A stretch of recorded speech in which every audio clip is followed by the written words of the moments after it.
The story of my experiments with truth, Mahatma গান্ধীর আত্মজীবনী, আত্মকথা অথবা সত্যের প্রয়োগ, পর্ব 12, বিলাত যাত্রার উদ্যোগ। আমি 1887 সালে মেট্রিক পাশ করি। দেশের সাধারণ মানুষের ও গান্ধী পরিবারের তখন এমনই গরিবি চাল ছিল যে বোম্বাই ও আহমেদাবাদ এই দুই স্থানের যে কোনো স্থানে পরীক্ষা দেওয়ার ব্যবস্থা থাকিলেও কাথিয়াওয়াড়ের লোকেরা বোম্বাই না গিয়া নিকটবর্তী বলিয়া ও কম খরচের জন্য আহমেদাবাদে যাওয়াই পছন্দ করিত। আমার ক্ষেত্রে তাহাই হইয়াছিল। রাজকোট হইতে আহমেদাবাদ এই আমার প্রথম এবং একক যাত্রা। গুরুজনদের ইচ্ছা ছিল ম্যাট্রিক পাশ করার পর কলেজে গিয়া আরো পড়ি। কলেজ বোম্বাইতে ও ভাবনগরে ছিল। ভাবনগরের খরচ কম বলিয়া সেইখানে শ্যামল দাস কলেজে পড়িতে যাওয়া ঠিক হইল। সেখানে গিয়া আমি কিছুই বুঝি না, সব মুশকিল বোধ হয়। অধ্যাপকরা যাহা পড়ান তাহাতে না পাই আনন্দ, না পারি বুঝিতে। ইহাতে অধ্যাপকদের দোষ ছিল না। তখনকার দিনে শ্যামল দাস কলেজে যাহারা অধ্যাপনা করিতেন তাহারা প্রথম শ্রেণীর অধ্যাপক বলিয়া গণ্য ছিলেন। আমি কাঁচা ছিলাম। প্রথম পর্ব বা টার্ম শেষ হওয়ার শেষে বাড়ি আসিলাম। মাভজি দাভে নামে আমাদের পরিবারের পরিচিত ও পরামর্শদাতা এক ব্রাহ্মণ ছিলেন। তিনি বিদ্বান, ব্যবহার অভিজ্ঞ ও বিচক্ষণ ব্যক্তি। বাবার মৃত্যুর পরেও তিনি আমাদের পরিবারের সহিত সম্পর্ক বজায় রাখিয়াছিলেন এবং আমার এই ছুটির সময় আমাদের বাড়ি আসিয়াছিলেন। মা ও দাদার সঙ্গে কথাবার্তার সময় আমার পড়ার কথা জিজ্ঞাসা করিলেন। আমি শ্যামল দাস কলেজে পড়ি শুনিয়া বলিলেন, সময় বদলাইয়াছে। এই ভাইদের মধ্যে কাহাকেও দিয়া যদি কাবা গান্ধীর স্থান লওয়াইতে চাও তবে উপযুক্তভাবে শিক্ষিত না করিলে হইবে না। এই ছেলে এখনো পড়িতেছে, কাবা গান্ধীর গদি লওয়ার ভার ইহাকেই লইতে হইবে। এখনো ইহার বিয়ে পাশ করিতেই 4-5 বৎসর লাগিবে, আর তাহা হইলেও মাত্র 50-60 টাকার চাকরি মিলিবে, দেওয়ানি পাওয়া যাইবে না। যদি আমার ছেলের মতো আইন পড়িতে চায় তাহা হইলে আরো সময় লাগিবে, এবং ততদিনে দেওয়ানি পাওয়ার জন্য অনেকে ওকালতি পাশ করিয়া আসিয়া জুটিবে। আমি বলি, তোমাদের উহাকে বিলেত পাঠানো দরকার। কেবলরাম অর্থাৎ মাভজি দাভের পুত্রের নাম। কেবলরাম বলে সেখান হইতে সহজেই ব্যারিস্টার হইয়া আসা যায়, 3 বৎসর পড়িয়া ফিরিয়া আসিতে পারে। খরচ 4-5 হাজার টাকার বেশি হইবে না। দেখো না, সেই যে নূতন ব্যারিস্টার আসিয়াছে, সে কেমন জাঁকজমকের সহিত থাকে। সে যদি দেওয়ানি চায় তবে আজই পায়। আমার মতে তোমাদের মোহনদাসকে এই বৎসরই বিলাত পাঠাইয়া দেওয়া উচিত। কেবলরামের বিলাতে অনেক বন্ধু আছে, সে তাহাদের নিকট পরিচয় দিয়া দিলে সেখানে কোনো অসুবিধা হইবে না।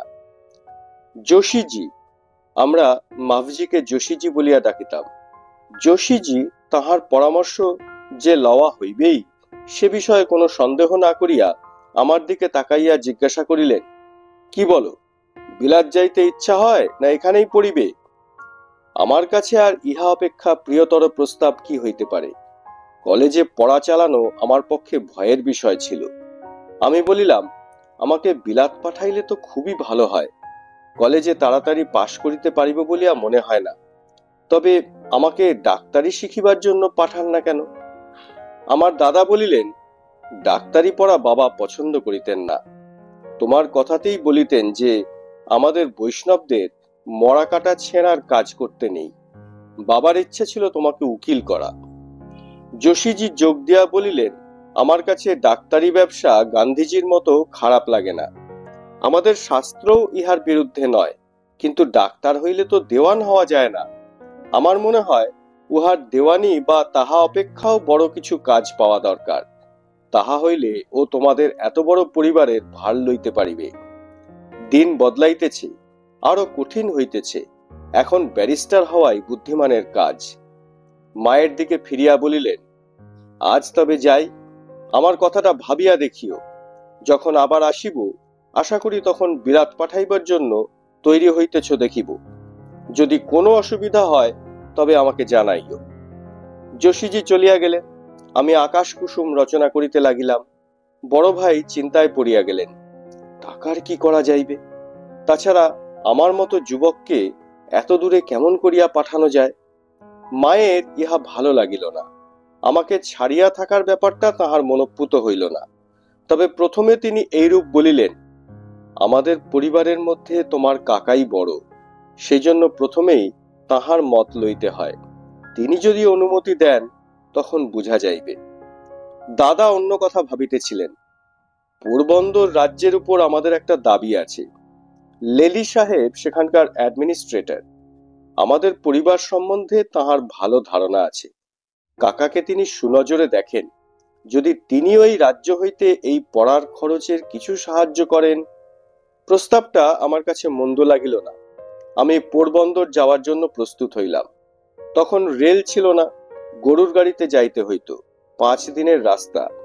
আমি পূর্বেই বলিয়াছি, আমি স্বভাবতই ভীরু ছিলাম, কিন্তু এখন আমার ভয় চলিয়া গেল। বিলাত যাওয়ার ইচ্ছা আমাকে চাপিয়া বসিয়াছিল। আমি ধোরাজি পর্যন্ত গাড়ি করিলাম। একদিন আগে পৌঁছিবার জন্য ধোরাজি হইতে উট ভাড়া করিলাম। এই প্রথম আমার উটে চড়ার অভিজ্ঞতা। পোরবন্দর পৌঁছিয়া কাকাকে সাষ্টাঙ্গে প্রণাম করিলাম। বিলাত যাওয়া সম্পর্কে সমস্ত কথাও তাহাকে বলিলাম। তিনি চিন্তা করিয়া উত্তর দিলেন, বিলাত যাওয়া আমাদের ধর্মসঙ্গত কিনা তাহা আমি জানি না। ওখানকার যে সকল কথা শুনিয়া থাকি তাহাতে তো আমার মনে ভয় হয়।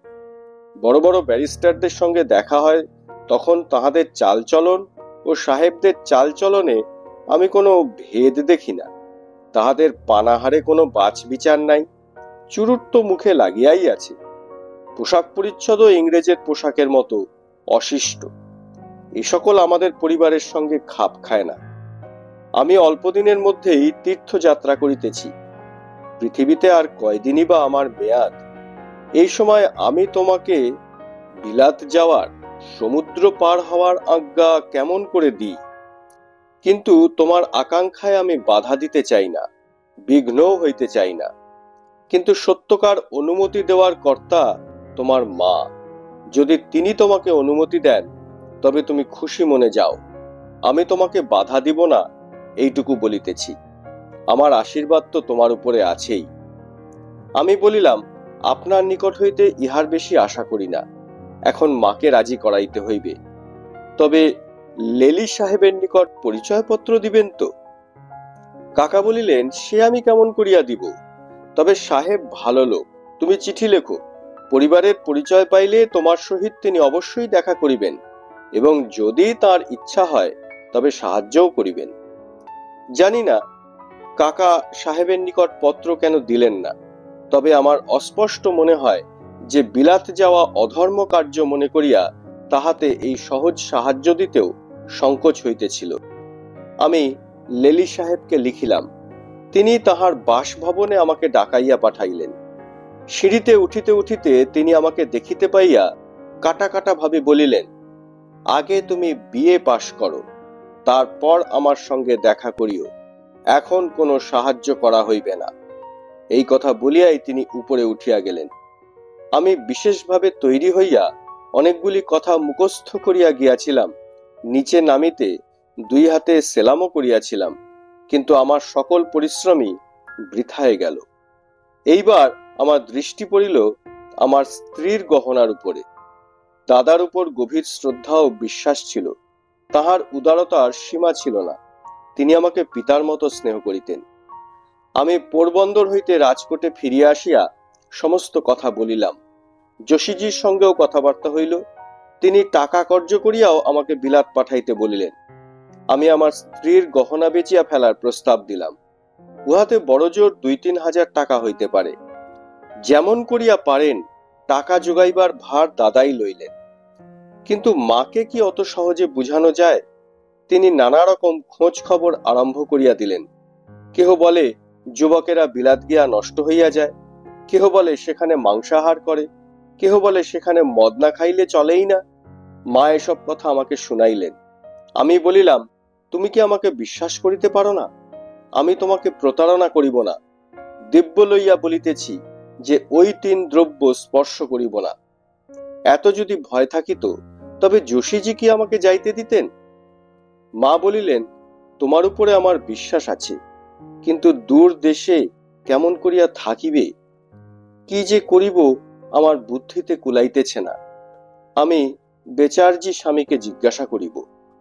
বেচারজি মোর বানিয়া হইতে জৈন সাধু হইয়াছেন। ইনি যোশীজির মতোই আমাদের পরিবারের পরামর্শদাতা ছিলেন। তিনি সাহায্য করিলেন। তিনি বলিলেন, ছেলের কাছ হইতে ওই 3 বিষয়ে প্রতিজ্ঞা লইতে হইবে, তারপর উহাকে যাইতে দিলে আর কোনো ক্ষতি হইবে না। তিনি আমাকে প্রতিজ্ঞা করাইলেন এবং আমি মদ, মাংস ও স্ত্রী সংসর্গ হইতে দূরে থাকার প্রতিজ্ঞা লইলাম। মা অনুমতি দিলেন। হাই স্কুলে বিদায় অভিনন্দন হইল। রাজকোটের এক যুবক বিলাত যাইতেছে, ইহা এক আশ্চর্য ঘটনা। অভিনন্দনের জবাব দেওয়ার জন্য আমি কিছু লিখিয়া লইয়া গিয়াছিলাম, কিন্তু জবাব দেওয়ার কালে তাহা পড়াই হইল না। মাথা ঘুরিতে লাগিল, শরীর কাঁপিতে লাগিল, এই কথা স্মরণ আছে। গুরুজনের আশীর্বাদ লইয়া বোম্বাই যাওয়ার জন্য বাহির হইলাম। বোম্বাইয়ে এই প্রথম যাওয়া। দাদা সঙ্গে আসিলেন, কিন্তু ভালো কাজে তো বিঘ্ন হইবেই। বোম্বাইয়ের বাধা শীঘ্র কাটার মতো ছিল না।